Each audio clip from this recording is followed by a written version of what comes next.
Hey guys, Peter Harper, Managing Director and CEO of the Senior Advisors. So today we're going to do a little bit of myth busting.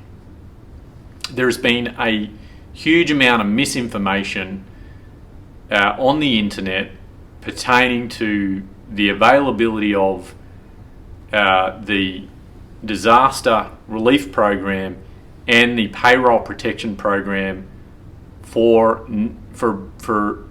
small businesses that are owned by non-immigrant visa holders.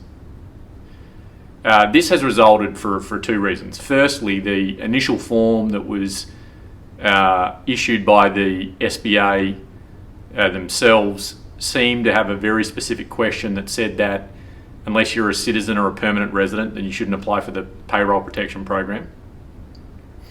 And also because a huge number of the SBA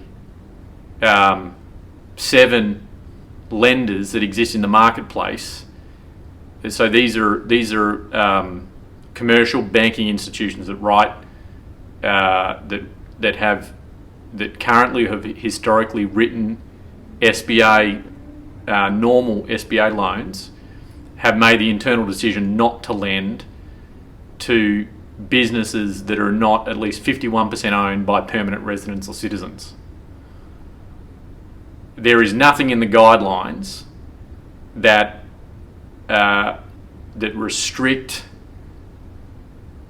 banks under the disaster relief program, which is governed by the code rule or the procedures, SBA procedures and guidelines that are set out under the 7A program, from lending to US businesses that are owned by non-immigrant visa holders. That is a myth and it is not true. So if you are a non-immigrant visa holder and your bank is telling you that you do not qualify for either the payroll protection program or potentially for the other disaster relief loans, then you probably should fire them and obtain a new banker. If you're not satisfied with the answers that you're getting with respect to eligibility to these stimulus measures and you're a non-immigrant visa holder, then I'd suggest that you reach out to us today.